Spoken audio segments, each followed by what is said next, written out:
Hi there, Janet Fritz here for Galaxy Girl Creations. Welcome to my channel and welcome to 30 Days of Sketches from Christy's Beautiful Life. This is our 12th time doing it, so we have 30 exclusive sketches. This one is by Lisa Sikorsky, and I really like this one. I'm going to pair this layout with the one that I did on the first, in that they are companion pages. So this is the family of the that I take care of, and this is their lake trip.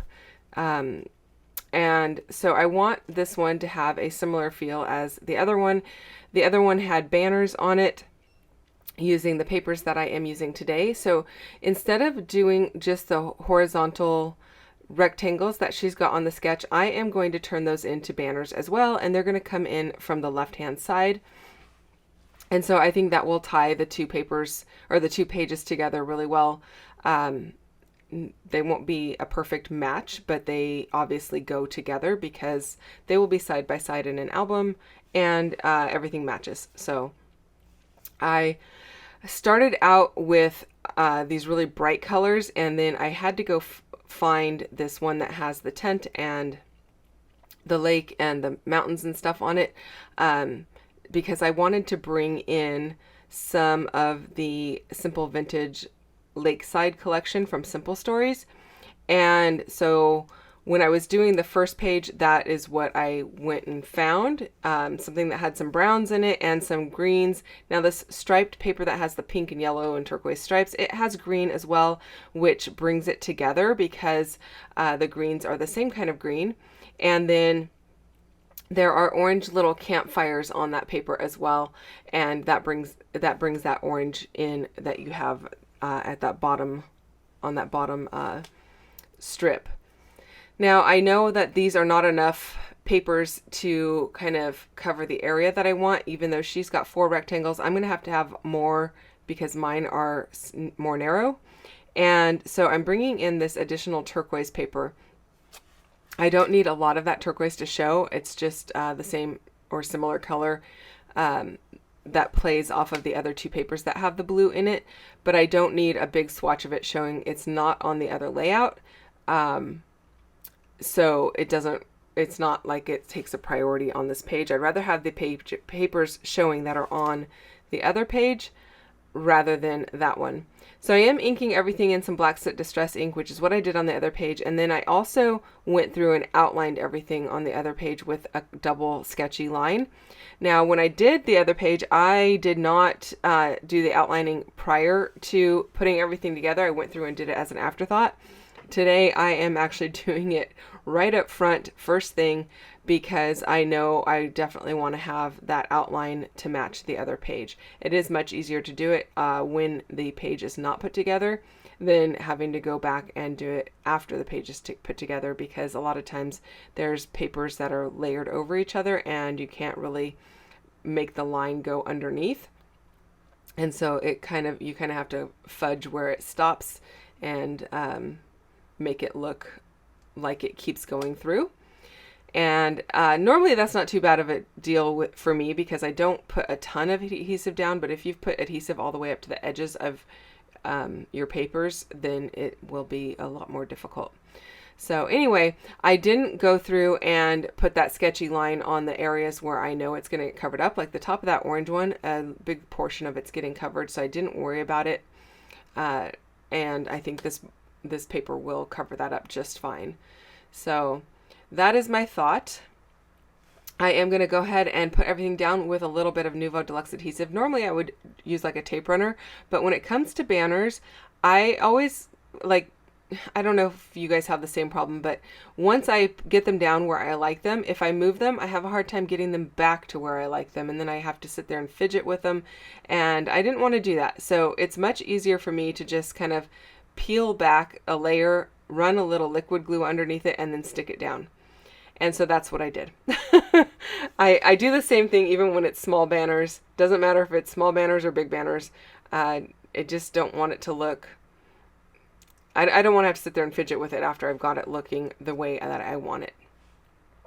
So I'm going to finish off the border of this white paper with that double sketchy line. And I'm liking the way that that's looking. Now that was easier to do with the banner pieces already on because I want that sketchy line to look like it all goes through. If you tried to do that ahead of time, then you'd have a really hard time lining your papers up. So that little edge is definitely one that you do last. So now I'm looking at these frames. I did use one of the frames on the other page, so I definitely want to put this frame on this page, but I'm trying to figure out which photo to put it around.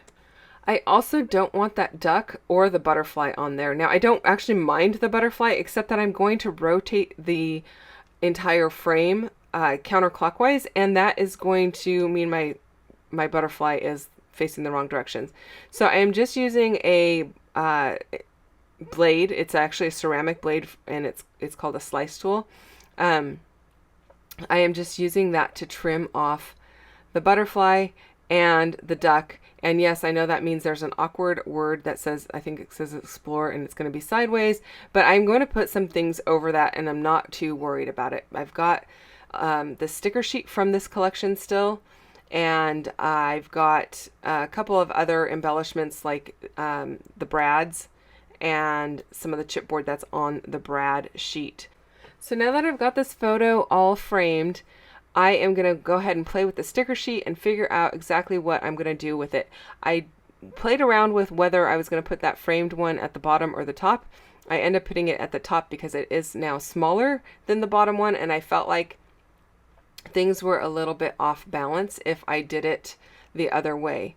I did have to peel back that Post-it a little bit just to figure out that I'm not covering up anybody's face when I overlap those trees. And I am pretty happy with the placement of everything. I've got enough room, and I think it's going to work out okay. I am playing with this title. I don't know if I'm going to use it up in this area in the middle or if I'm going to use it in the area down at the bottom.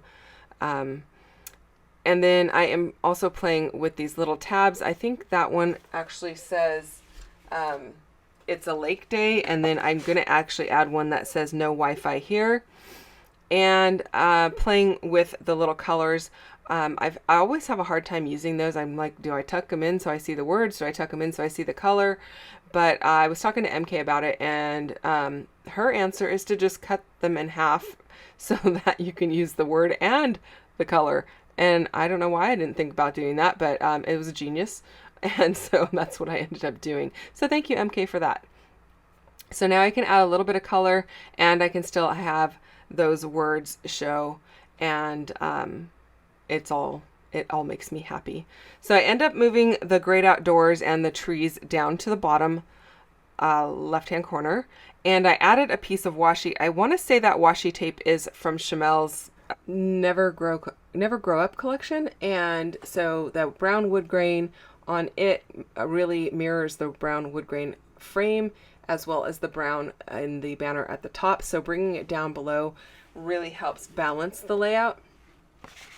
And then I just went through and found some foliage stickers that I thought would work really well on the framed photo, so that the subject matter in the frame is not covered up at all.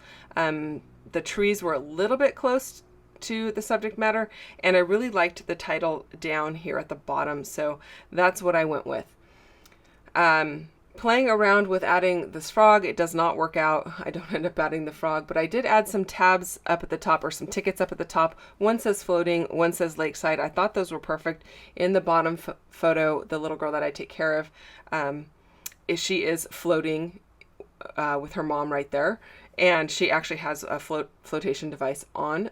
So I thought, hey, might as well use that word floating because it's just perfect for that. I am popping the Great Outdoors up onto some foam tape just to give it a little bit more of a bold, prominent place on the layout. And also the orange label that says love this place at the bottom right of that top photo is orange. So bringing in orange in each one of the areas as best I can. And I'm really liking the way that that's looking. Now I did feel like this layout needed a little bit more. It needed a little bit of movement on it. So I did find a butterfly and a couple of dragonflies on this particular sticker sheet. And that top cluster at the top left of the wood grain frame has a butterfly in it. So if I position these just right, it looks like they're kind of fluttering up the layout, if you will. So I'm going to add one more at the bottom here, and I think that's going to finish it off nicely. I am popping all of their wings up onto some foam tape and then adhering their bodies down to the layout so they stay having a little bit of dimension there. And then lastly, I'm going to add some brads from the brad sheet, kind of following the same idea of having a little movement and flow on this layout. So they will be kind of clustered in and around these embellishments as they move up the layout. While I do that, don't forget to check out everyone else who's playing along with 30 Days of Sketches. There's a playlist link down below. You can go and check out all of the videos that have been released so far and get all kinds of inspiration using the first 3 sketches that have been released. So that is really exciting. I'm hoping to play along all month, and we'll see how I do. So there you go, you guys. That is the finished layout. Thanks so much for spending time with me. I hope you enjoyed this video. If you did, I would love a thumbs up. If you're not already subscribed, please consider subscribing. I would love that as well. And leave any comments that you might have down below. I will get back to you as quickly as I can. It does take me a little bit of time, but I do respond and I do read all of them. So thank you for that. I will see you guys again tomorrow with another video. So come back and join me then. Take care and have a great day. Bye-bye.